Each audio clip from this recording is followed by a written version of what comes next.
ശ്രദ്ധിക്കുക, നമ്മൾ 3 ചോദ്യങ്ങളോടുകൂടി ഇന്നത്തെ ശുശ്രൂഷ ആരംഭിക്കും.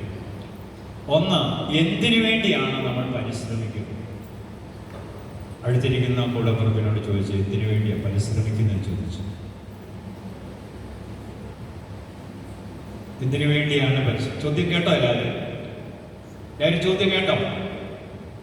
എന്തിനു വേണ്ടിയാണ് നാം പരിശ്രമിക്കണം? ഉത്തരം കിട്ടിയവരെന്ന് കൈകൂടി. എന്തിനാണ് പരിശ്രമിക്കുന്നത്? ഹെബ്രായർ എഴുതിയ ലേഖനം 12-ാം അധ്യായം 14-ാം വചനം. എല്ലാവരും നേരിട്ട് പറഞ്ഞ് ഹെബ്രായർ 12:14.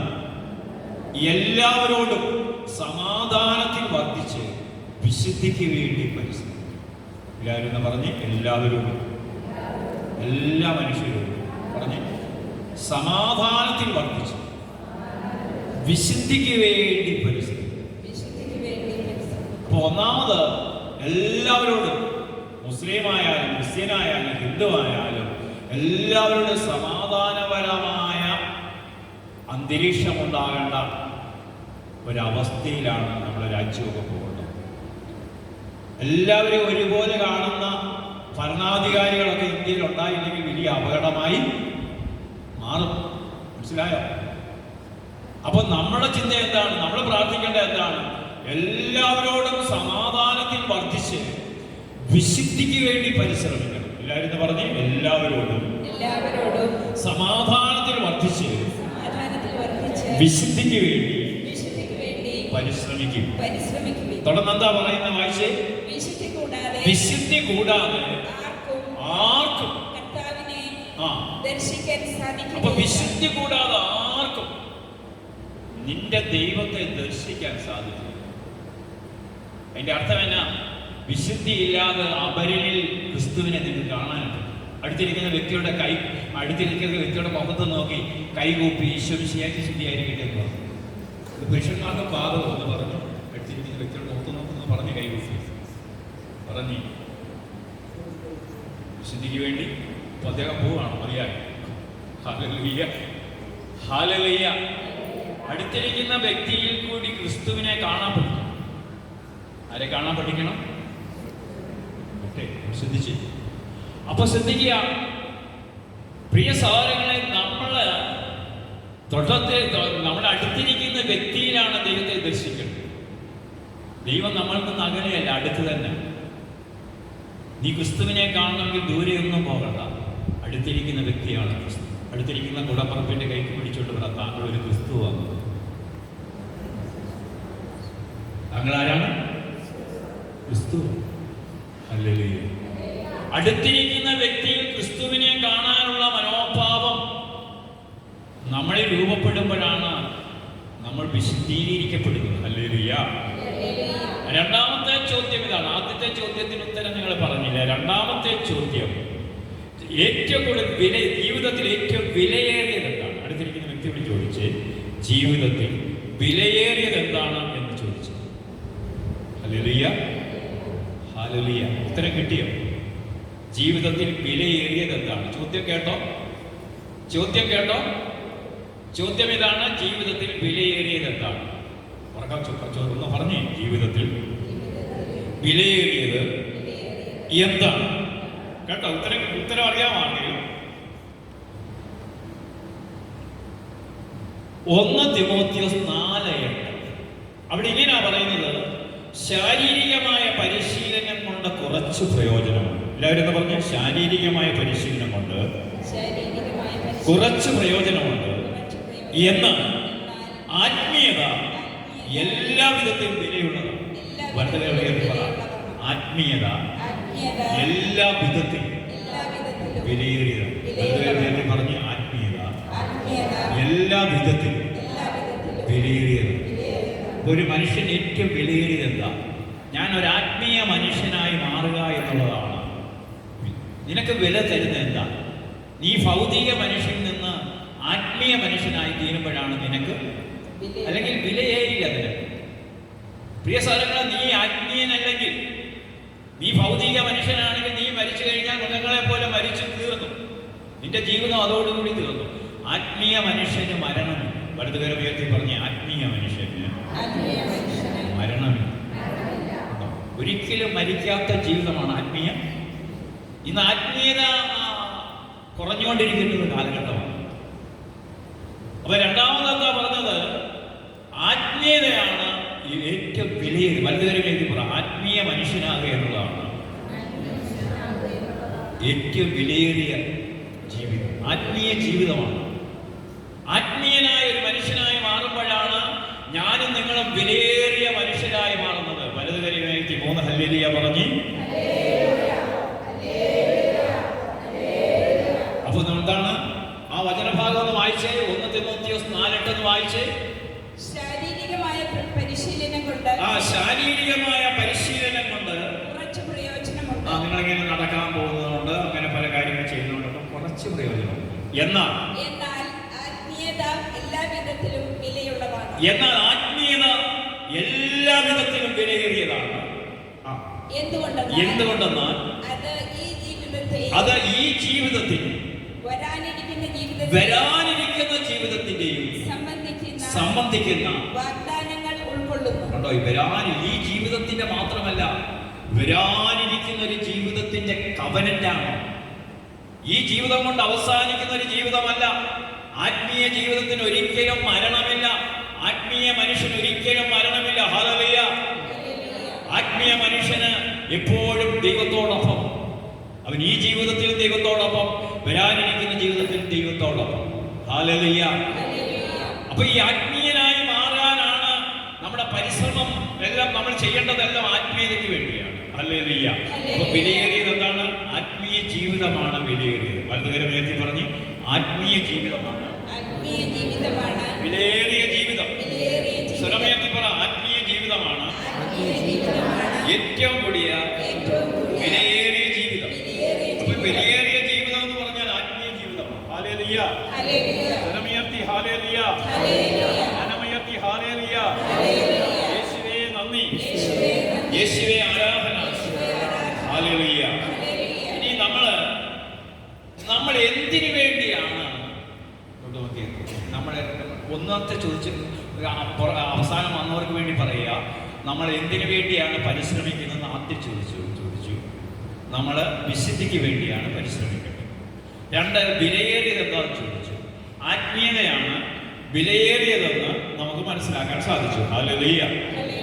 ഇനി നമ്മുടെ കർത്തവ്യം, അടുത്തിരിക്കുന്ന വ്യക്തിയോട് ചോദിച്ചാൽ നമ്മുടെ കർത്തവ്യം എന്നാണ്, അല്ലെങ്കിൽ നമ്മുടെ കടമയാണ്. അടുത്തിരിക്കുന്ന വ്യക്തിയോട് ചോദിച്ചാൽ നമ്മുടെ കടമ എന്നാണ്. ഒരു ലൗകിക മനുഷ്യനോട് ചോദിക്കുകയാണെങ്കിൽ അവൻ പറയും, ആ മക്കളെയൊക്കെ പഠിപ്പിച്ച് നല്ല നിലയിൽ എത്തി കാനഡയിലും അമേരിക്കയിലും ഒക്കെ വിട്ട് അവരെ വിവാഹം കഴിപ്പിച്ച് സ്വസ്ഥമായി ജീവിക്കുന്നു. ഇത് ലൗകിക മനുഷ്യന്റെ കടമ. ഇതൊരു ജീവിതത്തിന്റെ ഒരു ചെറിയ ഭാഗം. ഇതൊന്നുമല്ല നിങ്ങളുടെ കടമ. ഇതിനു വേണ്ടിയല്ല നിങ്ങൾ പ്രാർത്ഥിക്കാൻ വരേണ്ടത്. നിങ്ങൾ പ്രാർത്ഥിക്കാൻ വരേണ്ടതിന്റെ ഉദ്ദേശ ലക്ഷ്യം എന്താണ്? നിങ്ങളുടെ കടമ എന്നാണ്? ഹല്ലേലൂയ. സഭാപ്രസംഗത്തിന്റെ പുസ്തകം. സഭാപ്രസംഗം എന്ന് പറയുമ്പോൾ ഇവിടെ സങ്കീർത്തനം, സുഭാഷിതങ്ങൾ, സഭാപ്രസംഗം 12 അധ്യായങ്ങൾ. എല്ലാവരും പറഞ്ഞ സഭാപ്രസംഗം 12-ാം അധ്യായം, അതിന്റെ 13-ാം വചനം. 13, 14 വചനം കൊണ്ട് സഭാപ്രസംഗി തീരും. സോളമൻ തന്റെ സഭാപ്രസംഗി അവസാനിപ്പിക്കും. എന്താണ് സഭാപ്രസംഗി അവസാനിപ്പിക്കുന്നത്? എങ്ങനെയാണ്?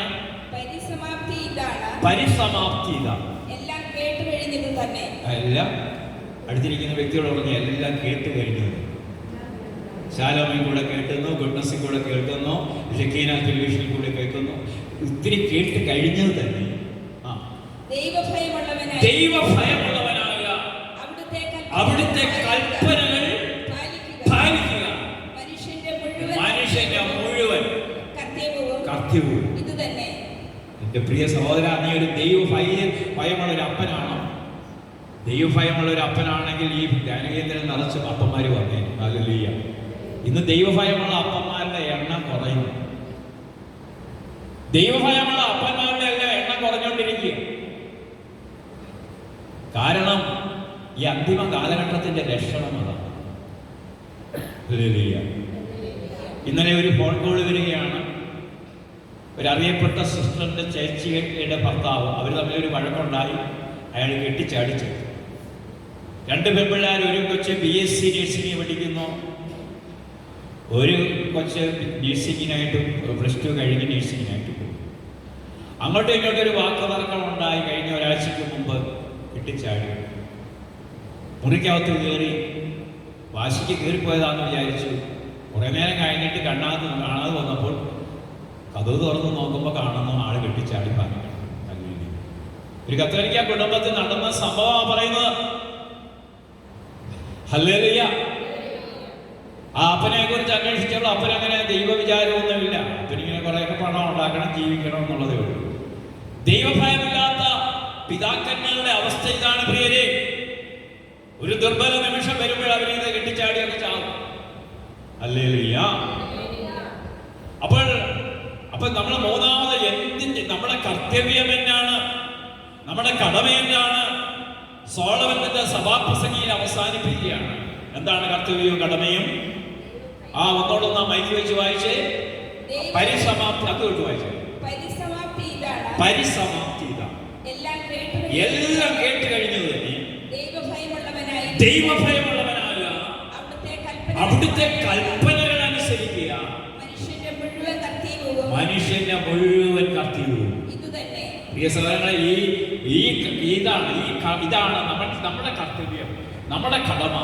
ഇത് മാത്രമാണ്. നീ ദൈവഭയമുള്ള ഒരു അപ്പനാണോ? ഇങ്ങോട്ട് നോക്കി. ഒരു ദൈവഭയമുള്ള ഒരു അമ്മയാണോ? പ്രിയ സഹോദരങ്ങളെ, ബാക്കിയെല്ലാം കൂടെ പോരുമല്ലോ. ഒറ്റ കാര്യം മതി നിനക്ക് ദൈവഭയം. നിന്റെ പോക്കറ്റിന് 5 രൂപ പോലും വേണം. നീ ദൈവഭയമുള്ള ഒരു അപ്പനാണെങ്കിൽ കർത്താവ് വേണ്ടതല്ലേ. കരമുയർത്തി ഒരു 3 ഹല്ലേലൂയ പറഞ്ഞു.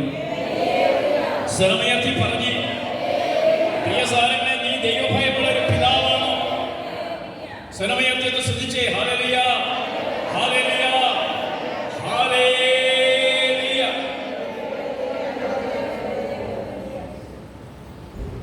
അപ്പോൾ ഒന്നുകൂടെ നമുക്ക് ആ വചനഭാഗം ഒന്ന് വായിക്കാം. പരിസമാപ്തി ഇതാണ്. എല്ലാം കേട്ട് കഴിഞ്ഞത് തന്നെ ദൈവഭയമുള്ളവനായിരിക്കുക.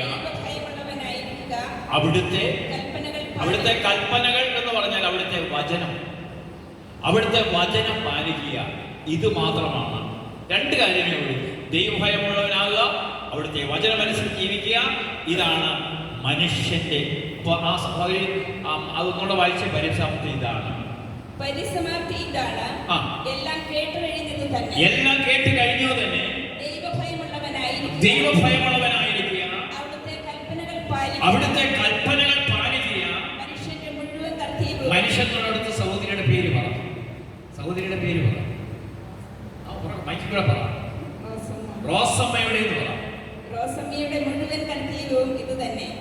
മുഴുവൻ കർത്തവ്യം ഇത് തന്നെ, മറ്റൊന്നുമല്ല. റോസമ്മ മക്കളെയൊക്കെ പഠിപ്പിച്ച് വെളിയിൽ വിട്ട് കുറെ പൈസ ഉണ്ടാക്കുക അല്ല ചെയ്യുന്നത്. അതൊക്കെ ഒരു ചെറിയ ഭാഗം. അതൊന്നുമല്ല. നിന്റെ മക്കളെ, നിന്റെ കുടുംബത്തിലുള്ളവരെ ദൈവഭയമുള്ളവരാക്കി മാറ്റുക എന്നുള്ളതാണ് നിന്റെ കടമയും കർത്തവ്യവും. കരമുയർത്തി പറഞ്ഞു. സ്വരമുയർത്തി പറഞ്ഞു. നമ്മുടെ ജീവിതത്തിന്റെ മുഴുവൻ കർത്തവ്യവും കടമയും.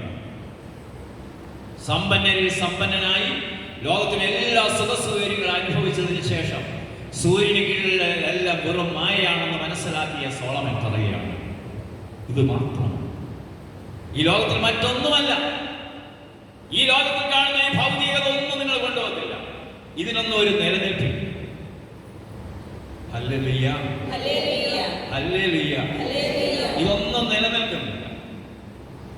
സൂര്യന്റെ ചൂട് കൂടിയപ്പോൾ തന്നെ കേരളത്തിൽ 2 പേര്, ഇന്നലെ തന്നെ 2 പേര്, അത് കൂടുതൽ പേര് മരിച്ചിട്ടുണ്ട്. ദാഹത്തോട് ദാഹം. ചൂടിന് കുറവുണ്ടോ? മങ്ങിക്കിടക്കുന്നെങ്കിൽ ഭയങ്കര ചൂട്. അപ്പൊ ഇതിന്റെയൊക്കെ അർത്ഥം എന്നാ?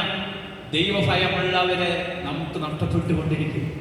ദൈവഭയമില്ലാത്ത അപ്പനും അമ്മയും ഉണ്ടാകുമ്പോൾ എന്ത് സംഭവിക്കും? നിയമാവർത്തന പുസ്തകം എടുക്കണ്ട. നിങ്ങളുടെ ഇടയിലേക്ക് ഞാൻ വന്യമൃഗങ്ങളെ അയക്കും. നിങ്ങളുടെ മക്കളെ അപഹരിച്ചു. നിങ്ങളുടെ എണ്ണം കുറയും. ദൈവഭയമില്ലാത്ത അപ്പനും അമ്മയും വീട്ടിലുണ്ടാകുമ്പോൾ സംഭവിക്കുന്നത്, ആകാശം നിനക്ക് പിച്ചള പോയി ഭൂമി ഇരുമ്പ് പോലെയുമാവും. പിച്ചള പോലെ ഉരുകും. പിച്ചളയ്ക്ക് ഉള്ളിൽ നല്ല സുഖമില്ലേ? ഭൂമി ഇരുമ്പ് പോലെ ആക്കി തീർക്കും. ഹല്ലേലൂയ. കാരണം ഇത് നമ്മുടെ കയ്യിലിരിപ്പുകൊണ്ട് സംഭവിക്കുന്ന ഈ പ്രകൃതി മനുഷ്യനെതിരെ തിരിയുക. പ്രകൃതി മനുഷ്യനെതിരെ തിരിയുകയാണ്. കാരണം സ്നേഹിക്കേണ്ട ക്രൈസ്തവൻ സ്നേഹമില്ലാതെ കുറെ കാര്യങ്ങൾക്ക് വേണ്ടിയുള്ള കുറെ പ്രാർത്ഥന മാത്രമേ ഉള്ളൂ. അല്ലാതെ ജീവിതത്തിൽ യാതൊരു വിശുദ്ധീകരണവും നടക്കുന്നില്ല, യാതൊരു സ്നേഹവുമില്ല. കുറെ കാര്യസാധ്യത്തിന് വേണ്ടിയുള്ള പ്രാർത്ഥനകൾ മാത്രമേ ഇന്ന് സഭയിൽ ഉയരുന്നുള്ളൂ. ദൈവസ്നേഹം നഷ്ടപ്പെട്ടു കഴിഞ്ഞിരിക്കുന്നു. ഹല്ലേലൂയ. അപ്പൊ പ്രിയ സാരങ്ങളെ, നമ്മൾ ആദ്യത്തെ ചിന്തയിലേക്കാണ് വരുന്നത്. ആദ്യത്തെ ചിന്ത എന്താ പറഞ്ഞത്? നിങ്ങൾ എന്തിനു വേണ്ടിയാണ് പരിശ്രമിക്കുന്നത്? അടുത്തിരിക്കുന്ന വ്യക്തിയുടെ കൂടപ്പുറപ്പിന്റെ കൈക്ക് പിടിച്ചുകൊണ്ട് ഒരിക്കൽ കൂടി ചോദിച്ചു, എന്തിനു വേണ്ടിയോ പരിശ്രമിക്കും? നമ്മൾ കേട്ടു, എല്ലാവരോടും സമാധാനത്തിൽ വർദ്ധിച്ച് വിശുദ്ധിക്ക് വേണ്ടി പരിശ്രമിക്കും. വലതുകരം ഉയർത്തി ആ വചനം എല്ലാവരും ഏറ്റു പറഞ്ഞു, എല്ലാവരോടും സമാധാനത്തിൽ വർദ്ധിച്ച് വിശുദ്ധിക്ക് വേണ്ടി പരിശ്രമിക്കും. എന്തിനു വേണ്ടി പരിശ്രമിക്കണം? അപ്പോൾ വിശുദ്ധിക്ക് വേണ്ടിയാണ് പരിശ്രമിക്കുക. തെസ്സലോനിക്കക്കാർക്ക് 1-ാം ലേഖനം 4-ാം അധ്യായം 3 തൊട്ട് 7 വരെയുള്ള തിരുവചനം നമ്മളിപ്പോൾ ഒന്ന് വായിക്കാൻ പോകും. 1 തെസ്സലോനിക്ക. എല്ലാവരും എന്താ പറഞ്ഞു? ഉറക്കെ പറഞ്ഞു, സ്വരമയത്തിൽ പറഞ്ഞു. 1 തെസ്സലോനിക്ക 4-ാം അധ്യായം 3 തൊട്ടുള്ള 3 തൊട്ട് ഒരു 8 വരെ വായിച്ചു. 4-3 തൊട്ട് 8 വരെയുള്ള തിരുവചനങ്ങൾ വായിച്ചു. നിങ്ങളുടെ വിശുദ്ധീകരണമാണ് ദൈവം അഭിലഷിക്കുന്നത്.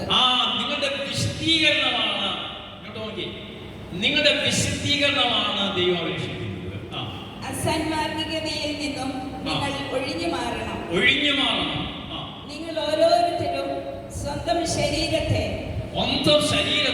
വിശുദ്ധിയിലും മാന്യതയിലും ശരീരത്തെ വിശുദ്ധിയിലും മാന്യതയിലും കാത്തു സൂക്ഷിക്കേണ്ടത് എങ്ങനെയെന്ന് അറിയണം. നമ്മുടെ ശരീരം വിശുദ്ധമായ ഒരു ശരീരമാണ്.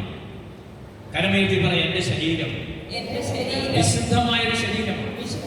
ശരീരത്തെ തൊട്ടിട്ട് പറയാം, എന്റെ ശരീരം വിശുദ്ധമായ ഒരു ശരീരമാണ്.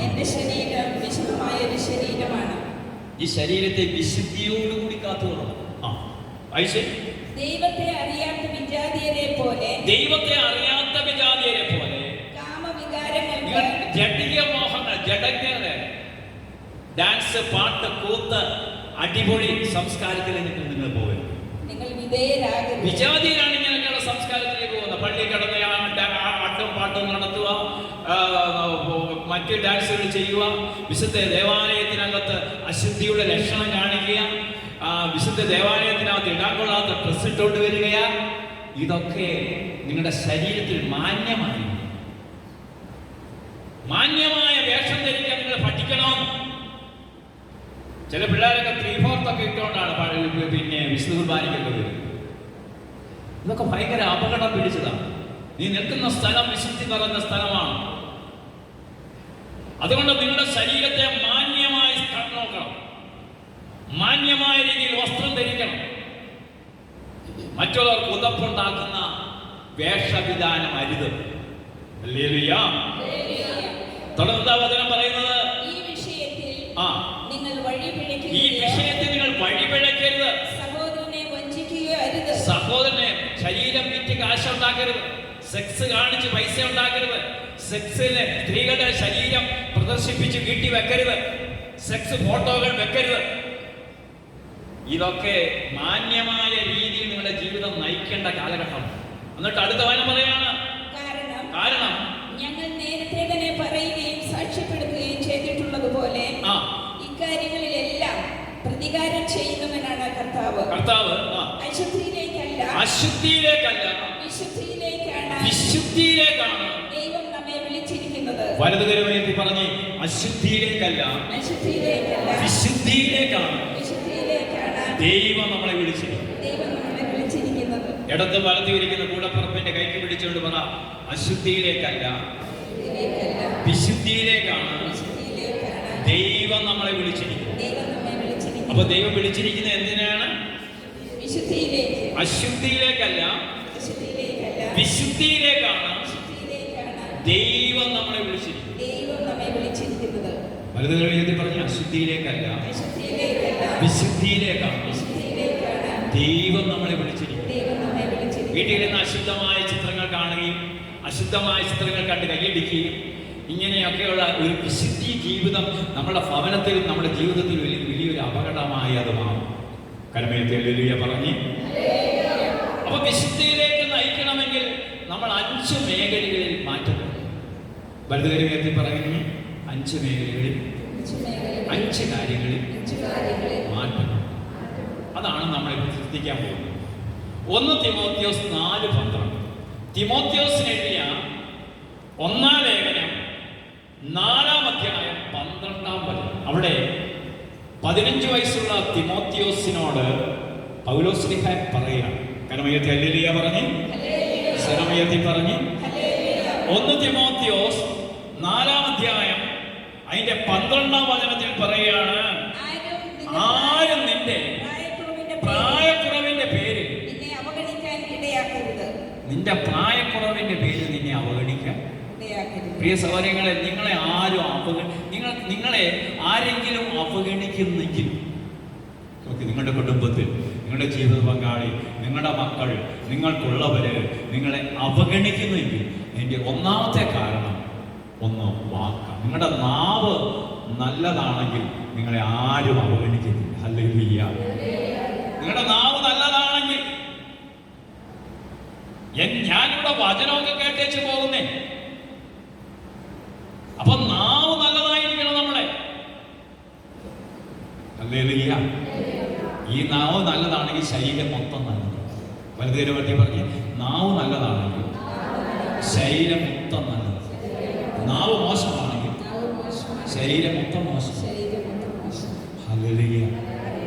ഞാൻ മുണ്ടക്കയം നമ്മുടെ ഫൊറോന പള്ളിയിലെ 19 വർഷമായിട്ട് ഇങ്ങനെ കോവിഡിന് മുമ്പ് ഇങ്ങനെ തുടർച്ചയായിട്ട് വചനം ഉണ്ടായിരുന്നു. കോവിഡിന് ശേഷമാണ് അത് നിന്ന് പോയത്. ഹല്ലേലൂയ.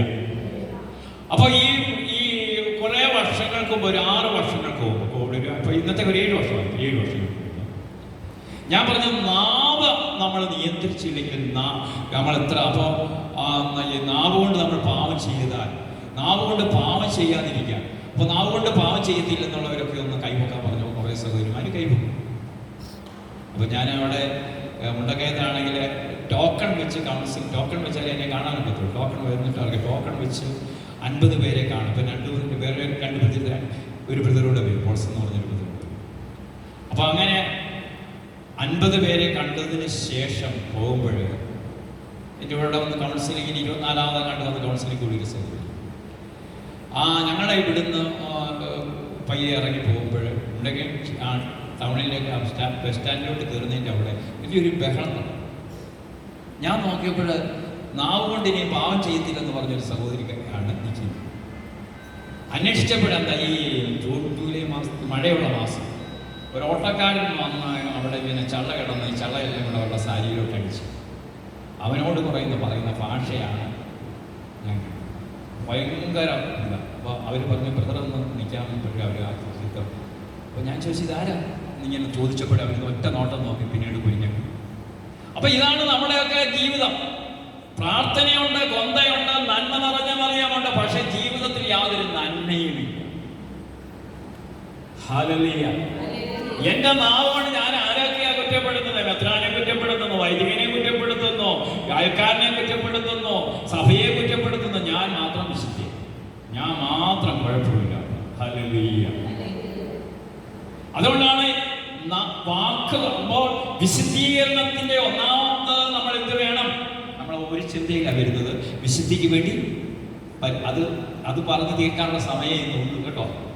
അപ്പൊ വിശുദ്ധിയുടെ 1-ാമത്തെ ഭാഗമാണ് നാവ്, വാക്ക്. നമ്മുടെ നാവ് അതെ അതെ എന്നുള്ളിടത്ത് അതെ അതെ എന്നും, അല്ല അല്ല എന്നുള്ളിടത്ത് അല്ല അല്ല എന്നുമായിരിക്കണം. അതിനപ്പുറം എല്ലാം പിശാചിന്റെ പ്രവർത്തനമാണ്. ഞാൻ നോക്കിക്കേ, യാക്കോബ് 1:26. ഈ വചനം നിങ്ങൾ മറക്കരുത്. യാക്കോബ് പറഞ്ഞ് എല്ലാവരും നീട്ടി പറ. യാക്കോബ് ശ്ലീഹായുടെ ലേഖനം 1-ാം അധ്യായം 26-ാം വാക്യം. താൻ ദൈവഭക്തനാണെന്ന് ഒരുവൻ വിചാരിക്കുകയും തന്റെ നാവിനെ തന്റെ നാവിനെ നിയന്ത്രിക്കാതെ ഹൃദയത്തെ വഞ്ചിക്കുകയും ചെയ്താൽ ഹൃദയത്തെ വഞ്ചിക്കുകയും ചെയ്താൽ അവന്റെ ഭക്തി വ്യർത്ഥമത്രേ. ഉണ്ടോ? താൻ ദൈവഭക്തനാണെന്ന് പറയൂ, ഞാൻ എന്തോ ഒരു പ്രാർത്ഥിക്കുന്നവനാണ്, ഞാൻ എന്തോ ഒരു പ്രാർത്ഥിക്കുന്നവളാണ്, ഞാൻ എത്രയോ കൊന്ത് ചൊല്ലുന്നവളാണ്. പക്ഷേ വചനം എന്താ പറഞ്ഞത്? താൻ ദൈവഭക്തനാണെന്ന് പറയുകയും തന്റെ നാവിനെ നിയന്ത്രിക്കാതെ തന്റെ നാവിനെ നിയന്ത്രിക്കാതെ ഹൃദയത്തെ വഞ്ചിക്കുകയും ചെയ്താൽ ഹൃദയത്തെ വഞ്ചിക്കുകയും ചെയ്താൽ, കണ്ടോ? നാവിനെ നിയന്ത്രിച്ചില്ലെങ്കിൽ എന്താണ്? ഹൃദയത്തെ വഞ്ചിക്കുകയാണ്. അവന്റെ ഭക്തി വ്യർത്ഥമത്രേ. അപ്പോൾ അവന്റെ ഭക്തി വ്യർത്ഥമത്രേ. അപ്പൊ നാവിനെ നിയന്ത്രിക്കാത്തവന്റെ ഭക്തി വ്യർത്ഥമത്രേ. ഹല്ലേലൂയ. ഞാൻ കൂടാൻ വരുമ്പോ നല്ല പിള്ളേരെ, നല്ല ആൾക്കാരെ, പക്ഷെ വീട്ടിൽ ചെല്ലുമ്പോഴാണ് ഇതിന്റെയൊക്കെ സ്വഭാവം. പ്രിയ സഹോദര സഹോദരി, അപ്പൊ നമ്മുടെ നാവ് എങ്ങനെയാണെന്ന് നമ്മൾ തന്നെ ചോദിക്കണം. ഈ കുംഭസാരം എന്നൊക്കെ പറയുന്നത്, എന്റെ നാവ് മൂലം ഞാൻ എന്തെല്ലാം വിളിച്ചു പറഞ്ഞിട്ടുണ്ട്, എന്റെ സഹോദരി എന്തെല്ലാം പറഞ്ഞിട്ടുണ്ട്, ഇതെല്ലാം നമ്മൾ ഒന്ന് ചിന്തിക്കണം. ഹല്ലേലൂയ. പ്രിയ സഹോദരങ്ങളെ, നമ്മുടെ ജീവിതം ഇതൊക്കെയാണ് നമ്മുടെ കുംഭസാരത്തിൽ പറയേണ്ടത്. എൻ്റെ നാവ് കൊണ്ട് ഞാൻ ഇന്നത് ചെയ്തു പോയി, ഇന്ന കാര്യങ്ങൾ ഇന്ന വ്യക്തിക്കെതിരെ പറഞ്ഞു, ഇന്ന കുറ്റമൊക്കെ പറഞ്ഞു, ഇന്നാർക്കെതിരെ അപവാദം പറഞ്ഞു, ഇതൊക്കെ പറഞ്ഞിട്ട് യാതൊരു ഒളിപ്പും കൂടാതെ ഈശോയെ സ്വീകരിക്കും. എന്നിട്ട് അതുകൊണ്ടാണ് പൗലോസ് പറയുന്നത്, നിങ്ങൾ ശരിയായ ആത്മശോധന ചെയ്യാതെ ഈ വിശുദ്ധ കുർബാന സ്വീകരിച്ചത് കൊണ്ടാണ് ഇന്ന് പലരും രോഗികളായി മാറുന്നത്. ചില രോഗമൊക്കെ ഉണ്ടായതിന്റെ കാരണം ഹല്ലേലൂയ. അതിനെക്കുറിച്ച് ഒന്ന് വിശദീകരിച്ച് പറയാം. ജ്ഞാനത്തിന്റെ പുസ്തകം 1-ാം അധ്യായം 10, 11, 12 വചനങ്ങൾ നമുക്കൊന്ന് ധ്യാനിക്കാം. ജ്ഞാനത്തിന്റെ പുസ്തകം എല്ലാവരും എടുത്തേ. ജ്ഞാനത്തിന്റെ പുസ്തകം 1-ാം അധ്യായം, ജ്ഞാനത്തിന്റെ പുസ്തകം 1-ാം അധ്യായം. Hallelujah, hallelujah, hallelujah, hallelujah. സ്വരമുയർത്തി ഹല്ലേലൂയ, മനമുയർത്തി ഹല്ലേലൂയ. യേശുവേ നന്ദി, യേശുവേ ആരാധന. Hallelujah, hallelujah, hallelujah, hallelujah. അപ്പൊ ജ്ഞാനത്തിന്റെ പുസ്തകം 1-ാം അധ്യായം അതിന്റെ 19. അസഹിഷ്ണുവായവൻ പൈസ അസഹിഷ്ണുവായവൻ സകലതും കേൾക്കുന്നു. ഇങ്ങോട്ട് നോക്കി. സകലതും കേൾക്കുന്നവന്റെ പേരാണ് ദൈവം. ഇങ്ങോട്ട് നോക്കി. നിങ്ങൾ ഈ മനസ്സിലിരുന്ന് എന്ത് പറഞ്ഞാലും കേൾക്കുന്നവന്റെ പേരാണ്. ഉള്ളിലിരുന്ന് ചിരിച്ചതേ ഉള്ളൂ, പുറമേ ചിരിച്ചില്ല സാറ. അപ്പൊ ദൈവം ചോദിച്ചു, സാറ ചിരിച്ചത് എന്തുകൊണ്ടെന്ന്? സാറ പറഞ്ഞു, ഞാൻ ചിരിച്ചത്. ദൈവമേ, ഉൽപ്പത്തി പുസ്തകം 18-ാം അധ്യായം 13-ാം വചനത്തിൽ, ഇപ്പൊ എടുക്കണ്ട, എന്നോട് എടുത്ത് സമയം കളയണ്ട. അപ്പൊ 18-ന്റെ 13-ല് ദൈവം സാറായോടും ദൈവത്തിന്റെ 3-ാമത്തെ സന്ദർശനമാണ്. പറഞ്ഞപ്പോ അബ്രഹാത്തിന് 100 വയസ്സാകുന്നു, സാറായിക്ക് 90 വയസ്സാകുന്നു. പറഞ്ഞു, നീ അബ്രഹാത്തിനെ വിളിച്ചിട്ട് പറഞ്ഞു, നീ ആകാശത്തേക്ക് നോക്ക, ആകാശത്തിലെ നക്ഷത്രങ്ങളെ പോലെ ഭൂമിയിലെ മഴത്തിരി പോലെ നിനക്ക്. അപ്പോൾ ഇത്രയും നാൾ പറഞ്ഞുകൊണ്ടിരിക്കും, 25 വർഷമായിട്ട് ദൈവം ഇനി നടക്കാൻ പോകുന്ന കാര്യമാണോ? അപ്പൊ അത് വായിച്ചെങ്കിൽ അവർക്ക് മനസ്സിലാവുന്നത്. അപ്പൊ സാറ ഉള്ളുകൊണ്ട് ചിരിച്ചത് ദൈവം അറിഞ്ഞു. എന്നിട്ട് ഉൽപ്പത്തി 18, 14 ഒരു വാഗ്ദാനം. ഇങ്ങോട്ട് നോക്കി. ഉറങ്ങുന്നവരൊന്ന് കരവേറ്റി ഹല്ലേലൂയ പറഞ്ഞു. ഉറങ്ങുന്നവർ മാത്രം പറഞ്ഞു ഹല്ലേലൂയ. ഉൽപ്പത്തി 18, 13, 14 എന്ന് വായിച്ചേ. ഭയങ്കര ഒരു വാഗ്ദാനം കേട്ടോ, ഭയങ്കര ഒരു വാഗ്ദാനം. ഈ 14 ഉൽപ്പത്തി 18, 14 വലിയൊരു വാഗ്ദാനം. വായിച്ചേ. ഉൽപ്പത്തി 18, 14. അതിന്റെ 13-ാം വചനം വായിച്ചു. കർത്താവ് അബ്രഹാത്തോട് ചോദിച്ചു, വൃദ്ധയായ തനിക്കിനി കുഞ്ഞുണ്ടാകുമോ എന്ന് ചോദിച്ച് സാറ ചിരിച്ചത് എന്തുകൊണ്ട്? നിനക്ക് കുഞ്ഞുങ്ങൾ ഉണ്ടാകുമെന്ന് പറഞ്ഞപ്പോൾ ഈ സാറ ചിരിച്ചത് എന്തുകൊണ്ട്? കർത്താവിന് പുറമേ ചിരിച്ചില്ല കേട്ടോ, ഉള്ളിലാണ് ചിരിച്ചത്. നീ ഉള്ളി ചിരിക്കുന്ന ആൾക്കറിയാം. നിന്റെ ഉള്ളും ഉള്ളതും അറിയുന്നവനാണ് ദൈവം. ഉള്ളും ഉള്ളതും അറിയുന്നവനാണ്. ഹല്ലേലൂയ. അതുകൊണ്ടാണ് നിന്റെ ഉള്ളിലിരിക്കുന്ന കാര്യങ്ങൾ ഏതെങ്കിലും ഒരു മനുഷ്യന് പറയാനുള്ളൂ, ദൈവത്തിനാണ്. ഹല്ലേലൂയ. അപ്പൊ നിന്റെ ഉള്ളും ഉള്ളതും അറിയുന്നവനായ ദൈവം സാറാ ചിരിച്ചത് എന്തുകൊണ്ട്? ആ, കർത്താവിന് കഴിയാത്തത് അതിന്റെ 14-ാം വചനം, കർത്താവിന് കഴിയാത്തതായി എന്തെങ്കിലും ഉണ്ട്. എല്ലാവരും വലതുകരമയത്തിൽ പറഞ്ഞേ, കർത്താവിന് കഴിയാത്തതായി എന്തെങ്കിലും ഉണ്ടോ? അടുത്ത വലത്തേരിക്കുന്ന കൂടപ്പുറപ്പിന്റെ കൈക്ക് പിടിച്ചോണ്ട് ചോദിച്ചേ, കർത്താവിന് കഴിയാത്തതായി എന്തെങ്കിലും ഉണ്ടോ? കർത്താവിന് കഴിയാത്തതായി എന്തെങ്കിലും ഉണ്ടോ? ചോദിച്ചു. കർത്താവിന് ഏത് വിഷയത്തിൽ കർത്താവിന് കഴിയാത്തതായി എന്തെങ്കിലും? കഴിഞ്ഞ 2 ആഴ്ചയ്ക്ക് മുമ്പ് ഒരു സിസ്റ്റർ വിളിച്ചിട്ട് പറഞ്ഞ, ബ്രദറെ, കാൻസറിന്റെ 4ാമത്തെ സ്റ്റേജ്. ഞാൻ പറഞ്ഞു, ഞാൻ ഈ വചനം പറഞ്ഞു, കർത്താവിന് കഴിയാത്തതായി എന്തെങ്കിലും? അതില്ല ബ്രദറെ, എങ്കിലും. ഞാൻ പറഞ്ഞു എങ്കിലും എന്നല്ല, നമുക്ക് പ്രാർത്ഥിക്കാം. ഈശോയുടെ തിരക്കത്തെ വിളിച്ച് പ്രാർത്ഥിച്ചു. ആ പ്രാർത്ഥന കഴിഞ്ഞപ്പോൾ അവർക്കൊരു കുളിരുണ്ടായി. പിന്നീട് വീണ്ടും RCCC എന്ന് പരിശോധിച്ചപ്പോൾ ക്യാൻസർ ഇല്ല. ഇതെപ്പോഴാണ് സംഭവിക്കുന്നത്? ദൈവവചനത്തെ സ്വീകരിക്കുന്ന നിമിഷം തന്നെ ഇത് അത്ഭുതം നടക്കും. അത് വ്യക്തിപ്രഭാവമൊന്നും അല്ലെന്ന്, ദൈവത്തിന്റെ ശക്തിയാണ്. വ്യക്തി അവിടെ ഒന്നും അല്ല. ഹല്ലേലൂയ. അപ്പൊ കർത്താവിന് കഴിയാത്തതായി എന്തെങ്കിലും ഉണ്ടോ എന്ന് നിന്റെ മനസ്സിലുണ്ടാകണം. എന്റെ ദൈവം എന്റെ കൂടെയുണ്ടെങ്കിൽ ആ ദൈവത്തെയാണ് ആശ്രയിക്കേണ്ടത്, മനുഷ്യനെ ആശ്രയിക്കരുത്. മനുഷ്യനെ ആശ്രയിച്ചാൽ ഒരു കെണിയാണ്. മനുഷ്യനെ തൊട്ടാൽ മുറിവേൽക്കും. അത് അപ്പനായാലും അമ്മയായാലും ഭാര്യയായാലും മക്കളായാലും ഇവരൊക്കെ മനുഷ്യൻ. അവർക്ക് ബലഹീനതകളുണ്ട്, കുറവും. പക്ഷേ ദൈവത്തിന് ബലഹീനതകളില്ല.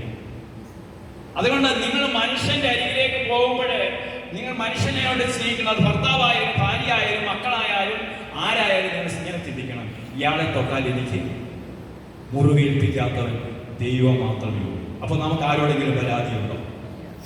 നമ്മുടെ പരാതി മാറാനുള്ള ഉത്തരം ഇതാണ്, മനുഷ്യനെ തൊട്ടാൽ മുറിവേൽക്കും. അതുകൊണ്ട് അവര് ബലഹീനതയുള്ളവരാണ്, കുറവുള്ളവരാണ്. കുറവില്ലാത്തവൻ ദൈവം മാത്രം. കരമേൽപ്പിയ പറഞ്ഞു. അതുകൊണ്ടാണ് കർത്താവ് പറഞ്ഞത്, നീ വിശുദ്ധിയിലേക്ക്, ക്രിസ്തുവിന്റെ കാലഘട്ടം തൊട്ട് നീ വിശുദ്ധിയിലേക്ക് വരണം.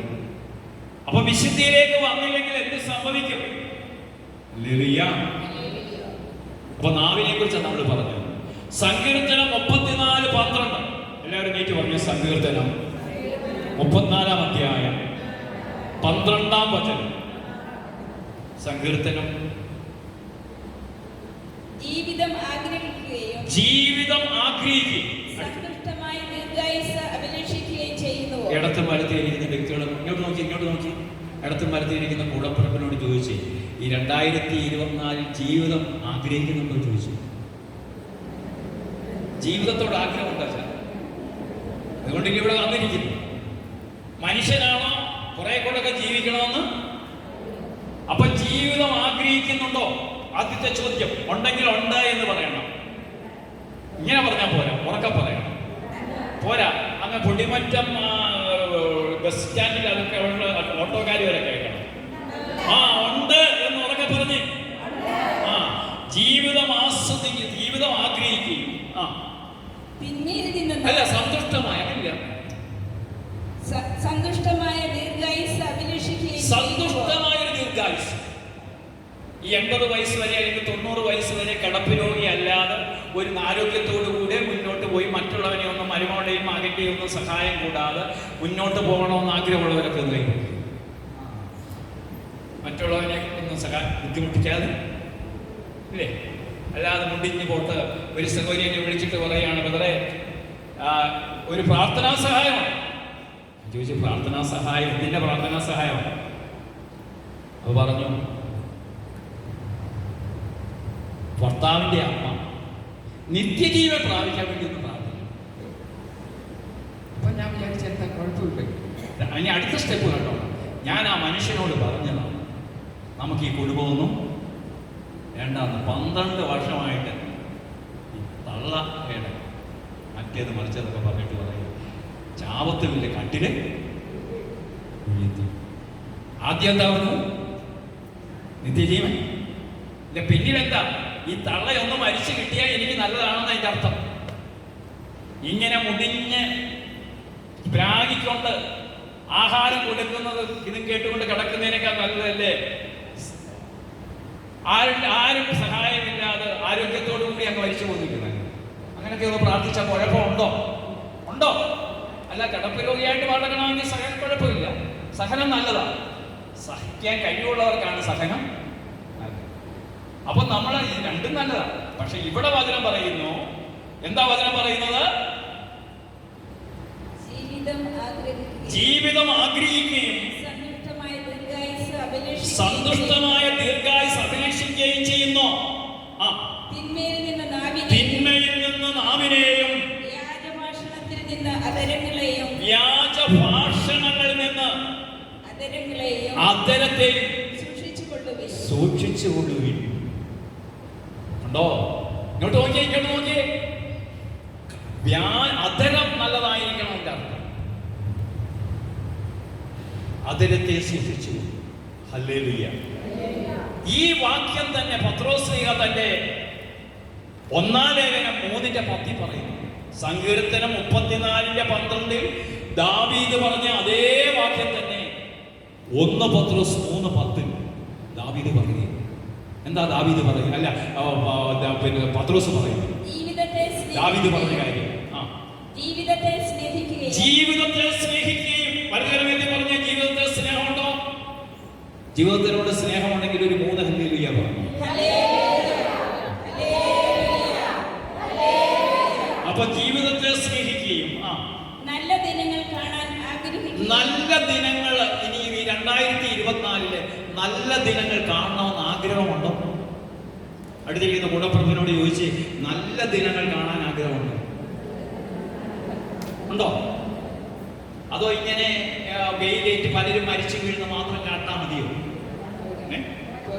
പോരാ പോരാ പോരാ. നല്ല ദിനങ്ങൾ കാണാൻ ആഗ്രഹിക്കുകയും ചെയ്യുന്നെങ്കിൽ തിന്മയിൽ നിന്ന് നിന്റെ നാവിനെയും വ്യാജം പറയുന്നതിൽ നിന്ന് തിന്മയിൽ നിന്ന് നാവ്. കണ്ടോ എന്തുകൊണ്ടാണ് സഭ അനുഗ്രഹിക്കപ്പെടാതെ? മെത്രാന്റെയും മെത്രാപ്പോലീത്തായുടെ ഒക്കെ കുറ്റം പറയുക. ഒരു കർദിനാളിനെ വേദനിപ്പിച്ച് ഓടിച്ചു വിട്ടു, അടുത്ത കർദിനാളിനോടും ജമ്യതയില്ല. ഇങ്ങനെ കുടിയും ജാതയുമായിട്ട് വൈദികരുൾപ്പെടെ അൽമേനുൾപ്പെടെ ഇറങ്ങിയിരിക്കുക. പിന്നെ എങ്ങനെ രക്ഷപ്പെടും കേരളം? നിങ്ങൾ പറ, നിങ്ങൾ എങ്ങനെ രക്ഷപ്പെടും? ധ്യാനകേന്ദ്രങ്ങളുണ്ട്, എല്ലാം ഉണ്ട്. പക്ഷേ ദൈവത്തിന്റെ നാട് മൊത്തം ഇപ്പൊ തകർന്നുകൊണ്ടിരിക്കും. സ്നേഹം മാത്രമില്ല. ഈ ആത്മീയ വളർച്ച എന്ന് പറഞ്ഞാൽ എന്താ? സ്നേഹത്തിലുള്ള വളർച്ചയുടെ പേരാണ് ആത്മീയ വളർച്ച. വലുതേമയത്തിൽ പറഞ്ഞ് ആത്മീയ വളർച്ച എന്ന് പറഞ്ഞാൽ സ്നേഹത്തിന്റെ വളർച്ചയാണ്. എന്താണ് സ്നേഹം? എനിക്കുണ്ടോ എന്ന് ചോദിക്കാൻ തെറ്റൊന്നുമില്ല. അടുത്തിരിക്കുന്ന വ്യക്തിയോട് ചോദിച്ച്, താങ്കൾക്ക് സ്നേഹമുണ്ടോ? സ്നേഹമുണ്ടോ എന്ന് ചോദിച്ചാൽ, എനിക്ക് സ്നേഹമുണ്ടെന്ന് എങ്ങനെ മനസ്സിലാകും? എനിക്ക് സ്നേഹമുണ്ടെന്ന് എങ്ങനെ മനസ്സിലാകും? ഒന്ന്, സ്നേഹം ദീർഘക്ഷമയുള്ളത്.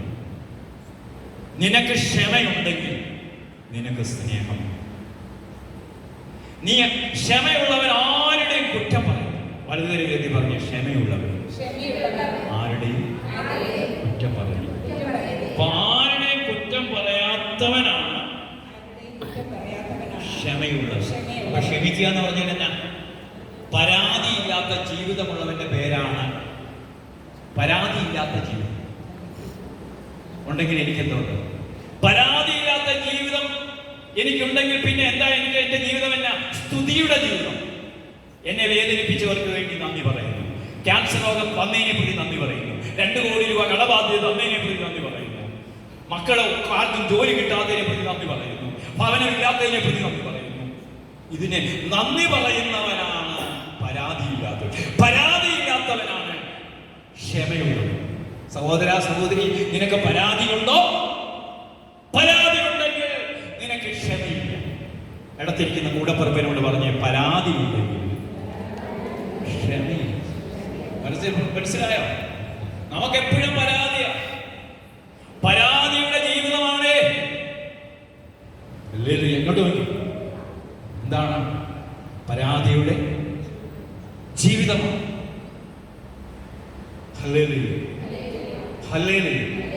ഒരു യുവാവ്, ഒരു ചെറുപ്പക്കാരന് കഴിഞ്ഞ ദിവസം വെള്ളക്കണ്ണി പോയപ്പോഴേ കണ്ടു. 131ാമത്തെ യാത്രയായിരുന്നു. ഇന്നലെയാ വന്നത്. ഇനി 132ാമത്തെ യാത്ര ഈ മാസം 28. 132ാമത്തെ യാത്ര ഈ മാസം 28. ആർക്കെങ്കിലും ആഗ്രഹമുണ്ട് നേരത്തെ പറയണം. അപ്പൊ മെയ് മാസം ആയതുകൊണ്ട് തിരക്കുണ്ട്. ഹല്ലേലൂയ. അപ്പൊ ശ്രദ്ധിച്ച് അപ്പൊ ഒരു യുവാവ് പറയുകയാണ്, ബ്രദറെ, എനിക്കൊരു ലാപ്ടോപ്പ് ആവശ്യം. പക്ഷെ ഞാൻ എൻ്റെ അങ്കിളിനോട് ചോദിച്ചു, അങ്കിളിനെ വേണമെങ്കിൽ അമേരിക്കയിലാണ്, 1000 ലാപ്ടോപ്പ് മേടിച്ചു തരാൻ സാധിക്കുന്ന വ്യക്തി. കത്തോലിക്ക കുടുംബം, നമ്മുടെ ക്രിസ്ത്യാനി കുടുംബത്തിന്റെ കാര്യമില്ല. ഒരു ലാപ്ടോപ്പ് മേടിച്ചു തരാമെന്ന് ചോദിച്ചാൽ പറഞ്ഞു, നിനക്ക് സ്കൂട്ടർ ഉണ്ടെങ്കിൽ അത് പണയം വെച്ചിട്ട് മേടിക്കും. ഇത് ഇദ്ദേഹത്തിന്റെ ഉപദേശം ആവശ്യമാണ്. ഹല്ലേലൂയ. നിനക്ക് സ്കൂട്ടർ ഉണ്ടെങ്കിൽ നീ പണയം വെച്ചിട്ട് ലാപ്ടോപ്പ് മേടിക്കുക. നല്ല അങ്കിളല്ലേ? ഇതാണ്. ഇത് ബാഹ്യമായ കാപട്യങ്ങളാണ്. എന്നിട്ട് വലിയ സ്നേഹത്തിന്റെ അഭിനയമാണ്. സ്നേഹം അഭിനയമാണ്. നീ പോയോടാ, ജോലിക്ക് പോയോ, അവിടെ പോയോ, ഇവിടെ പോയോ എന്നൊക്കെ വിളിച്ച് ചോദിക്കും. പക്ഷേ പ്രവൃത്തിയില്ലാത്ത സ്നേഹം, പ്രവൃത്തിയില്ലാത്ത സ്നേഹം. ഹല്ലേലൂയ. ഈ സ്നേഹത്തിൽ വളരണമെങ്കിൽ ദൈവം ഉള്ളിൽ വേണം. ഈ വ്യക്തിക്ക് ഇപ്പൊ 10-27 വയസ്സായ ചെറുപ്പക്കാരൻ പറഞ്ഞു. ഇനി എത്ര നാളുണ്ട്? ഏറിയാൽ 80. എന്നിട്ടുള്ള അദ്ദേഹത്തിന്റെ വിചാരം ഇനി അടുത്ത നൂറ്റാണ്ടോടെ ജീവിച്ചിരിക്കും. ഇങ്ങനെ സാമ്പത്തിക മേഖലയിലുള്ള ബന്ധനയിൽ കഴിയുന്ന ക്രൈസ്തവരുടെ എണ്ണം ഇന്ന് കൂടിയിരിക്കും. ഇത് തന്നെ ഒരു വലിയൊരു ആത്മീയ തകർച്ചയാണെന്ന് പ്രിയ സഹോദരങ്ങളെ ഇത് നിങ്ങൾ മനസ്സിലാക്കണം. സ്നേഹത്തിൽ വളരുക എന്ന് പറഞ്ഞാൽ അതിന്റെ അർത്ഥം എന്നാ? സ്നേഹത്തിൽ വളരുന്ന ഞാൻ മറ്റുള്ളവനെ സ്നേഹിക്കാൻ പഠിക്കും. അതുകൊണ്ടാണ് നല്ല സമരിയാകാരന്റെ ഓമയിലെ ഏറ്റവും പ്രധാനപ്പെട്ട ചിന്താ വിഷയം എന്നാ? ഞാൻ അവനെ സഹായിച്ചില്ലെങ്കിൽ അവൻ എന്ത് പറ്റും? അടുത്തിരിക്കുന്ന വ്യക്തിയോട് ചോദിച്ച്, താങ്കളെ ഞാൻ സഹായിച്ചില്ലെങ്കിൽ താങ്കൾക്ക് എന്ത് പറ്റും? ഇങ്ങനെ ചിന്തയുണ്ട്. എടാ, ഞാൻ ഈ വ്യക്തിയെ സഹായിച്ചില്ലെങ്കിൽ ഈ വ്യക്തിക്ക് വാടക കൊടുക്കാൻ പോകും, ഈ വ്യക്തിയുടെ കാര്യങ്ങൾ നടക്കും, ഇതെങ്കിലും ആരെങ്കിലും ചോദിക്കുന്നു? പ്രിയ സഹോദരനെ, അപരന്റെ വേദന, നിങ്ങള് അപരന്റെ വേദനകൾ കാണാത്ത ഒരു കാലഘട്ടത്തിലാണ് താമസിക്കുന്ന നമ്മൾ. ചന്ദ്രനിലേക്കും ചൊവ്വായിലേക്കുമുള്ള ദൂരം അടുത്ത്, തൊട്ടടുത്ത് കിടക്കുന്ന മുറിക്കുള്ളിലുള്ള അപ്പന്റെ വേദന, ഭാര്യയുടെ വേദന, ഭർത്താവിന്റെ വേദന ഒന്നും അറിയാത്ത ഒരു സമൂഹമാണ്. സ്വന്തം കാര്യം ചിന്താവാണ്. കാര്യം എന്നാ? ലോകത്തിന്റെ അവസാനം എങ്ങനെയാണെന്ന് വിശുദ്ധ മത്തായിയുടെ സുവിശേഷം 24:12 പറയുകയാണ്. അധർമ്മം വർദ്ധിക്കുന്നതിനാൽ പലരുടെയും സ്നേഹം തണുത്തുറഞ്ഞു പോകും. എങ്ങനെ കണ്ടോ? അധർമ്മം വർദ്ധിക്കുക.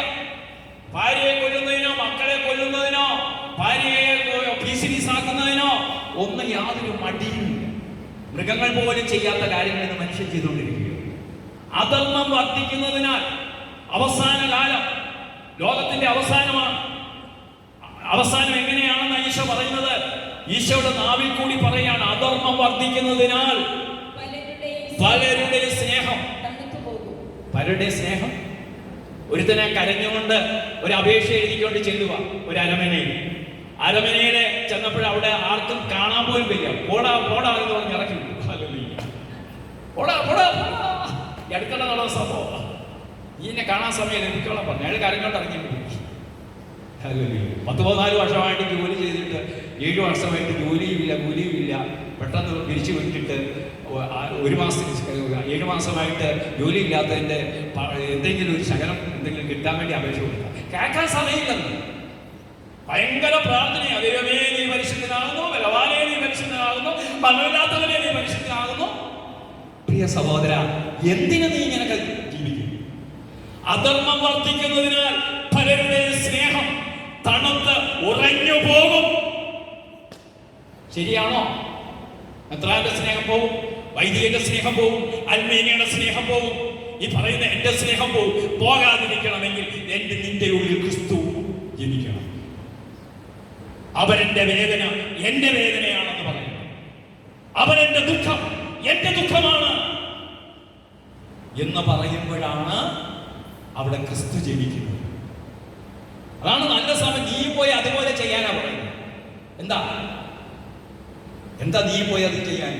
ഞാൻ അവനെ സഹായിച്ചില്ലെങ്കിൽ അവനെന്ത് പറ്റും? ഞാൻ സഹായിച്ചില്ലെങ്കിൽ എന്ത് സത്യം? അവൻ ഇങ്ങോട്ട് നോക്കി, അവൻ്റെ അല്ലെങ്കിൽ അവളുടെ ഭാര്യയ്ക്ക് ഭർത്താവ് നഷ്ടപ്പെടും, അവൾ വിധവയാണ്, ചിലപ്പോൾ 4 മക്കൾ കാണും, 4 മക്കൾക്ക് അപ്പൻ ഇല്ലാതാണ്. അവരുടെ ദുഃഖത്തെ കുറിച്ചുള്ള ചിന്തയുടെ പേരാണ് സ്നേഹം. ഈ സ്നേഹം നിനക്കുണ്ടോ? എന്നിട്ട് മതി ഹല്ലേലൂയ ഓശാന. 6 അടി പൊക്കമുള്ള ഈശോയുടെ മുമ്പിൽ, ഡിവൈൻ മേഴ്സിയുടെ മുമ്പിൽ ഒരമ്മച്ചി കരുണ തോന്നണേ എന്നിൽ, അലിവു തോന്നണേ, പാപിയാണു ഞാൻ എന്നൊക്കെ പറഞ്ഞ് പാടിയിട്ട് കരുണക്കൊന്തയുടെ ചൊല്ലു. ഈശോയുടെ അതിദാരുണമായ പീഡാസഹനങ്ങളെ പ്രതി ഞങ്ങളുടെ മേലും ലോകം മുഴുവന്റെ മേലും കരുണയുണ്ടായി. ഇങ്ങനെ ചൊല്ലുന്ന അമ്മച്ചിയുടെ മരുമകൾ ഒരു ഡോക്ടർ എന്നെ കാണാൻ വന്നിട്ട് പറഞ്ഞു, ബ്രദറെ ഭയങ്കര ഉണ്ടായിപ്പായി അമ്മച്ചി. 2ാമത്തെ കുഞ്ഞ് 6 മാസമേ ഉള്ളൂ. വേലക്കാരത്തി 8 മണിക്ക് എടുത്തു. എനിക്ക് 7:30 ഡ്യൂട്ടിക്ക് പോകണം ഹോസ്പിറ്റലിൽ. അരമണിക്കൂർ അമ്മച്ചിയോട് വന്ന് നോക്കാൻ പറഞ്ഞാൽ ഈ അമ്മച്ചി ഉടനെ ഡിവൈൻ എടുക്കുന്നുണ്ട്, പറയും ഈശോയുടെ അതിദാരുണമായ പീഡാസഹനങ്ങളെ ഇവിടെ കുഞ്ഞു കിടന്ന് കരയുന്നു. ഈ കുഞ്ഞിനെ എടുത്താൽ, അരമണിക്കൂർ എടുത്താൽ അവക്കൊണ്ട് ഹോസ്പിറ്റലിൽ. ഇങ്ങനെയുള്ള പ്രാർത്ഥനകളൊക്കെ നിങ്ങൾ നിർത്തണം പ്രിയരെ. അതിൽ ആ പരിശുദ്ധാമ പറഞ്ഞത്, ഞാൻ ഒരു നന്മ നിറഞ്ഞ മറിയം ചൊല്ലിയാൽ ഒരു വ്യക്തിക്ക് നന്മ ചെയ്തിരിക്കും. അല്ലാതെ കുറെ കൊന്ത കൂട്ടിയത് കൊണ്ടോ 1003 മണി ചെലവ് ചൊല്ലിയത് കൊണ്ടോ ഒന്നും നിങ്ങൾക്ക് യാതൊരു നന്മയില്ലാത്ത പ്രവൃത്തി കൊണ്ട് യാതൊരു പ്രയോജനവുമില്ല. അവരെന്റെ വേദന എന്റെ വേദനയാണെന്ന് മനസ്സിലാക്കാത്ത സുവിശേഷമല്ല. ഞാനല്ല പറയുന്നത്, ഫ്രാൻസിസ് മാർപ്പാപ്പയാണ് പറയുന്നത്. ഗ്ലോറി ഓഫ് ദി ഗോസ്പലിൽ പറയാ, അവരെന്റെ ദുഃഖം എന്റെ ദുഃഖമാണ് ആണെന്ന് പറയാൻ സാധിക്കാത്തടത്തോളം കാലം അതൊരു ഗോസ്പലല്ല, അത് വെറും തട്ടിപ്പ്. ഹല്ലേലൂയ, കരമയർത്തി ഹല്ലേലൂയ, സലമയർത്തി ഹല്ലേലൂയ. അപ്പൊ നിങ്ങൾക്ക് എന്തെങ്കിലും പിടികിട്ടിയ എന്ത് പിടികിട്ടി? ഈ സ്നേഹം ആണ് ആത്മീയതയുടെ വളർച്ച. അപ്പൊ സ്നേഹമുണ്ടെങ്കിൽ എന്താ മനസ്സിലാക്കേണ്ടത്? എന്നിൽ സ്നേഹമുണ്ടെന്ന് അറിയണം. ഇങ്ങോട്ട് നോക്കിയാ ഉറങ്ങരുതേ. നല്ലൊരു കാര്യം പറഞ്ഞുകൊണ്ടിരിക്കുക, സൗകര്യം തട്ടി വിളിച്ചു നല്ലൊരു കാര്യം പറഞ്ഞുകൊണ്ടിരിക്കുക. സ്നേഹമുണ്ടോന്ന് അറിയണമെങ്കിൽ ഒന്ന് ദീർഘക്ഷമ എന്നിലുണ്ടോ എന്നോ. എന്താണ്? ഞാൻ ക്ഷമിക്കുന്നവൻ. എനിക്ക് ദയുണ്ടോ? എന്താ ദയ? ഞാൻ മുമ്പേ പറഞ്ഞു, അവരെന്റെ വേദന ഞാൻ അവനെ സഹായിച്ചില്ലെങ്കിൽ എനിക്കെന്ത്, അവനെന്ത് പറ്റും? ഞാൻ 1 കുപ്പി ബ്ലഡ് കൊടുത്താൽ അവൻ രക്ഷപ്പെടും. ഞാൻ 2 ലക്ഷം രൂപ കൊടുത്താൽ അവന്റെ കുടുംബം രക്ഷപ്പെടും. എൻ്റെ കയ്യിൽ ഈ പൈസ, പൂത്തിരിക്കുന്ന പൈസ അവിടെ ഇരുന്ന് അത് വെച്ചിട്ട് എൻ്റെ കയ്യിൽ ഒന്നുമില്ല എന്ന് പറഞ്ഞയക്കരുത്. അതുകൊണ്ടാണ് നിന്റെ അടുക്കൽ ഒരു സഹോദരിയും വരുമ്പോഴേ അവരുടെ അടുക്കൽ നീ ഇങ്ങനെ കുറെ നല്ല വാക്ക് പറഞ്ഞു വിട്ടേണ്ട കാര്യമില്ല. 1 യോഹന്നാൻ 3:15 തൊട്ട് 17 വരെയുള്ള തിരുവചനം ഒന്ന് വായിച്ച്. 1 യോഹന്നാൻ 3-ാം അധ്യായം അതിന്റെ 15 തൊട്ട് 17 വരെയുള്ള തിരുവചനം. ഈ വചനമൊക്കെ ഞങ്ങളുടെ ഹൃദയത്തിൽ ആഴമായി പതിയും. 1 യോഹന്നാൻ 3-ാം അധ്യായം 15 തൊട്ട് 17 വരെയുള്ള വചനം. സഹോദരനെ വെറുക്കുന്നവൻ കൊലപാതകിയാണ്. കൊലപാതകിയിൽ നിത്യജീവൻ വസിക്കുന്നില്ല എന്ന് നിങ്ങൾക്കറിയാമല്ലോ. ക്രിസ്തു സ്വന്തം ജീവൻ നമുക്ക് വേണ്ടി പരിത്യജിച്ചു എന്നതിൽ നിന്ന് സ്നേഹം എന്തെന്ന് നാം അറിയുന്നു. നമ്മളും സഹോദരർക്ക് വേണ്ടി ജീവൻ പരിത്യജിക്കാൻ കടപ്പെട്ടിരിക്കുന്നു. ലൗകിക സമ്പത്തുണ്ടായിരിക്കും സഹോദരി. ലൗകിക സമ്പത്ത് കാഞ്ഞിരപ്പുഴ ആവശ്യം പോലെ സമ്പത്തുണ്ട്. കുറെ ബാങ്കിൽ പൈസ കിടപ്പുണ്ട്. ഉണ്ടെന്നിരിക്കേ ഒരുവൻ തന്റെ സഹോദരനെ സഹായം അർഹിക്കുന്നവനായി കണ്ടു. അവനെ കണ്ടിട്ടു അവനെതിരെ ഹൃദയം അടയ്ക്കുന്നെങ്കിൽ അവനിൽ ദൈവസ്നേഹം എങ്ങനെ കുടികൊള്ളും? ദൈവസ്നേഹം എങ്ങനെ കുടികൊള്ളും? ഇന്ന് ഹൃദയം അടയ്ക്കുന്ന ക്രിസ്ത്യാനികളാണ് 98% എന്ന ഇപ്പോഴത്തെ കണക്ക്. മറ്റുള്ളവനെ കണ്ടിട്ടും കാണാതെ പോകില്ല. ഹൃദയമടക്കുന്നെങ്കിൽ വേളാങ്കണ്ണിയിൽ ഒരു ട്രിപ്പ് വന്നിട്ട് 3 പെൺപിള്ളാരുമായിട്ട് വന്നിട്ട് പറഞ്ഞു, ബ്രദറെ ഈ കൊച്ചിന് 32 വയസ്സായി, അതിൻ്റെ ഇളയ കൊച്ചിന് 28 വയസ്സായി, അതിൻ്റെ ഇളയ കൊച്ചിന് 26 വയസ്സായി. വേളാങ്കണ്ണി പോകാൻ പൈസയില്ല, അപ്പോൾ 4 പേരുണ്ട്, ഞങ്ങൾക്ക് വേളാങ്കണ്ണി കാണാമെന്ന് ആഗ്രഹമുണ്ട്, പക്ഷെ കയ്യിൽ പൈസ. ഞാൻ പറഞ്ഞു പൈസ ഇല്ലാത്തവരെ ഞാൻ കൊണ്ടുപോകുന്നുണ്ട്, 4 പേര് പോരാൻ പറഞ്ഞു. ചിലപ്പോൾ എൻ്റെ ദശാംശം എടുക്കും, അങ്ങനെ ആരെങ്കിലും ദിവസം. അപ്പൊ അങ്ങനെ ഇവര് വന്നപ്പോഴിവരെന്റെ സങ്കടം പറയാ, ബ്രദറെ മൂത്ത് കഴിച്ച് 32 വയസ്സായി, അപ്പന്റെ ജ്യേഷ്ഠനും അപ്പന്റെ ആൾക്കാരൊക്കെ വലിയ കോടീശ്വരന്മാരാ. ഇതൊക്കെ കണ്ടിട്ടും കാണാതെ അവരെല്ലാ ദിവസവും വിശുദ്ധ കുർബാനയ്ക്ക് പോകുന്നു. അവർക്കൊന്നും എടി നിന്റെ മോടെ കാര്യത്തിൽ പോലും ഞങ്ങളുടെ ഇവരുടെ വീട്, ഞങ്ങളുടെ വീട് കഴിഞ്ഞ അവരുടെ വീട്, ഞങ്ങളുടെ വീടിൻ്റെ അവിടെ കാറിന്റെ സ്പീഡ് കൂടും. അതുവരെ സ്പാഡിന് കാർ വളരെ ഇഷ്ടമില്ലായിരുന്നു. അവിടെ വരുമ്പോൾ എന്താ സതി സ്പീഡ് കൂടും. എന്നിട്ട് രാത്രി വലിയ കൊന്തയാണ്, ഭയങ്കര കൊന്തായി നമസ്കാരം നമസ്കാരം. അമ്മയോടൊന്നും അതിൽ പ്രാർത്ഥിക്കുന്നു, പിശാചിനോടാ പ്രാർത്ഥിക്കുന്നത്, ചുമ്മാതെ കൊന്തയുണ്ടാകുന്നു. പ്രിയ സഹോദരൻ, ഇതൊക്കെയാണ് പ്രവൃത്തി കൂടാത്ത വിശ്വാസം. ഞാൻ അവർക്ക് വേണ്ടി പ്രാർത്ഥിച്ചു. പ്രിയ സഹോദരങ്ങളെ പ്രാർത്ഥിച്ചപ്പോൾ പിന്നെ കാണിക്കുന്നു. നേരത്തെ ഒരു 4 വർഷമായി, 4 വർഷം നടന്നൊരു സംഭവം. അപ്പോൾ ഞാൻ 4 വർഷമായി പ്രാർത്ഥിച്ചു, പിന്നെ കാണിച്ചു. എൻ്റെ ബ്രദറെ വിവാഹം കഴിക്കാനൊന്നും യാതൊരു മാർഗ്ഗം. ഈ കൊച്ചിനെ കാണാനൊക്കെ നല്ല സുന്ദരിയായിരുന്നു. പക്ഷെ ഞാൻ പറഞ്ഞ ദൈവം നടത്തുന്നു. ഒരു പയ്യൻ വന്ന് കണ്ടു. ആ വീട്ടുകാർ പറഞ്ഞു, നിങ്ങൾ എന്തിനാ പക്ഷേ ഞങ്ങൾ അങ്ങോട്ട് വന്നു, ഞങ്ങൾക്ക് നല്ല പെൺകൊച്ചിനെ മതി. ഞങ്ങൾ അറിഞ്ഞപ്പോൾ 3 പെൺകൊച്ചുങ്ങളും നല്ല കുടുംബമാണ്. അപ്പനെ പെട്ടെന്ന് നേരത്തെ ഹാർട്ട് അറ്റാക്ക് വന്ന് മരിച്ചു പോയ സംഭവങ്ങളൊക്കെ ഞങ്ങൾ അറിഞ്ഞു. അതുകൊണ്ട് ഞങ്ങൾക്ക് നല്ലൊരു പെണ്ണിനെ മതി എന്ന് പറഞ്ഞു. അമേരിക്കക്കാരൻ ഒരു പയ്യൻ വന്ന് കിട്ടി. ഇന്ന് 3 പേരും അമേരിക്കയിലാണ്, അപ്പനും അമ്മയും. ഇന്നലെ വിളിച്ചിട്ട് പറഞ്ഞു, ബ്രദറെ ഞങ്ങളിപ്പോൾ അമേരിക്കയിലാണെന്ന് പറഞ്ഞു. പ്രിയ സഹോദരങ്ങളെ, ദൈവമുള്ളവൻ ഇവരൊന്നും വേണ്ട. ഞാൻ ആ യുവാവിനോടും പറഞ്ഞടാ, നിനക്ക് ലാപ്ടോപ്പ് മേടിച്ച് തരാൻ നിന്റെ അങ്കിളിന് ബുദ്ധിമുട്ടാണെങ്കിൽ നിനക്ക് 10,000 ലാപ്ടോപ്പ് കഴിയാൻ തരുമുള്ളവനാണ് നിന്റെ ദൈവം. നീ ഒന്നുകൊണ്ടും ഇതിനോടൊക്കെ ആവശ്യത്തിന് മാത്രം സംസാരിക്കുക. ഒരാളെ മനസ്സിലാക്കിയാൽ ആദ്യം കൂടുതൽ സംസാരിക്കുക. അതിന് വേണ്ടി അദ്ദേഹത്തെ വെറുക്കരുത്, നീ പ്രാർത്ഥിക്കാൻ ഇത്രയും ഇദ്ദേഹത്തെ വെറുക്കല്ല, നീ പ്രാർത്ഥിക്കുക. ഹല്ലേലൂയ. അപ്പൊ പ്രിയ സഹോദരങ്ങളെ, ഇതൊക്കെയാണ് ദൈവമുള്ളവരെല്ലാം ഉണ്ട്. ഇവിടെ എന്താ വചനം സ്ലീഹ പറയുന്നത്? ലൗകിക സമ്പത്തുണ്ട്. ഇപ്പൊ ലൗകിക സമ്പത്ത് എവിടെ ഉണ്ട്? കാഞ്ഞിരപ്പള്ളിയിലുണ്ട്. ഇഷ്ടംപോലും പൈസ ഉണ്ട്.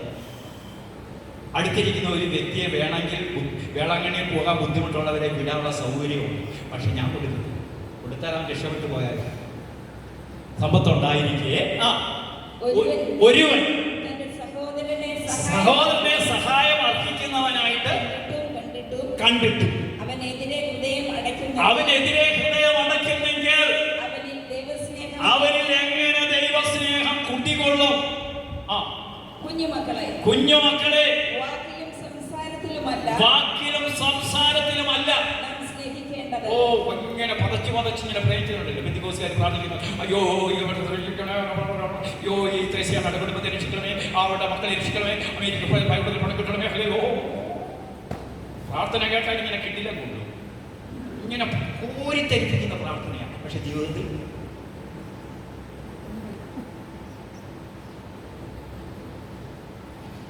ബോബി ജോൺ കപ്പിച്ചനച്ഛൻ പറയുന്ന പോലെ എനിക്കൊരു പെങ്ങളുണ്ട്, ദുഃഖ വെള്ളിയാഴ്ച മാത്രമേ പള്ളിയിൽ പോകുള്ളൂ.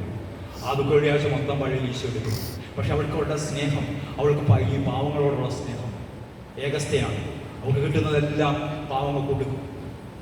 ആ സ്നേഹത്തിന്റെ മുമ്പിൽ ഈ പള്ളിയിൽ പോകുന്നവരെക്കാളൊക്കെ ഒത്തിരിയൊക്കെ മുന്നിലാവും. Hallelujah, hallelujah.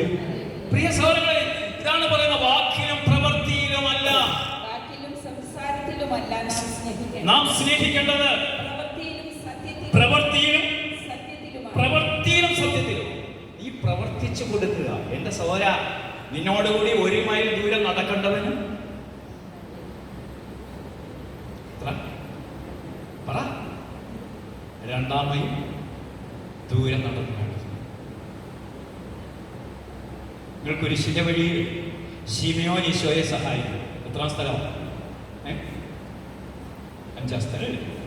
അപ്പൊ ശിമയോൻ എന്ന് പറയുന്ന കൊടുവീൻകാരനായ മനുഷ്യൻ അലക്സാസിന്റെയും റൂപ്പാസിന്റെയും അപ്പൻ ഈ കുരിശ് താങ്ങിയപ്പോഴേ ഈ മക്കൾക്ക് 10-12 വയസ്സേ ഉള്ളായിരുന്നു.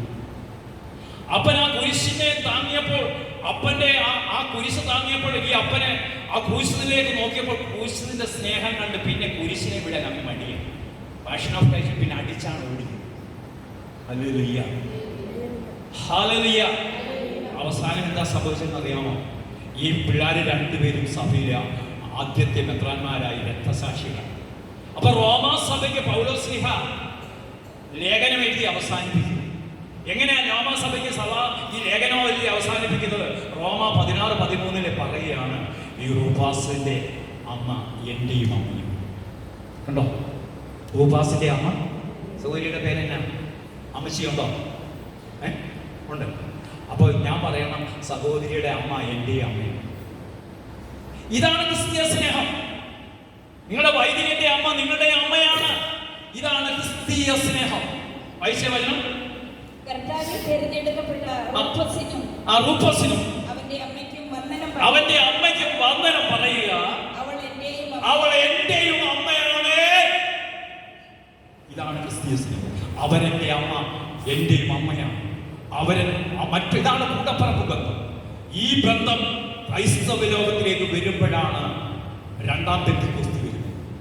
ഈ രണ്ടാം പെന്തക്കോസ്തിക്ക് വേണ്ടിയാണ് സഭ വരുന്നത്. നമുക്ക് ചാടി എഴുന്നേക്കാം.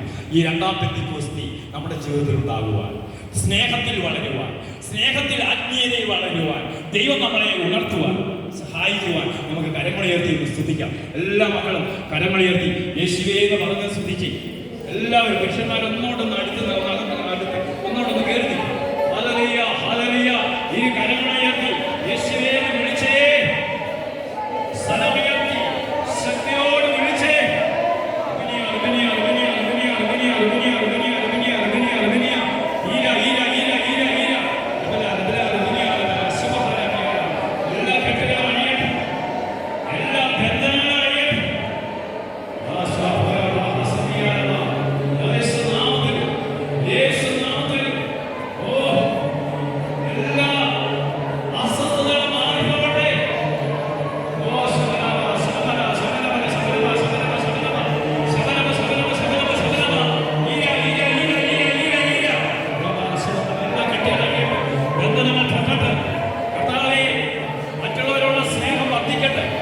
അവരുടെ വേദന എന്റെ വേദനയാണെന്നുള്ള ചിന്തയുണ്ട്. ഓരോ ബലിയർപ്പണവും അങ്ങനെയായി മാറട്ടെ. മുറിയുന്ന സ്നേഹമായി മാറട്ടെ. മുറിയുന്ന സ്നേഹമായി മാറട്ടെ.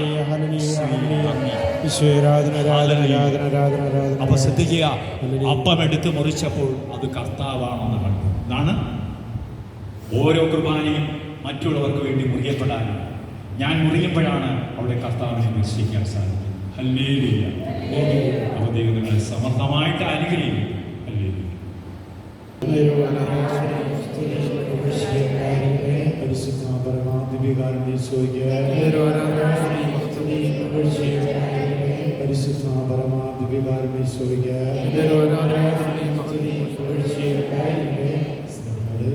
സ്തോത്ര കാഴ്ച എടുക്കുന്ന സമയമാണ്.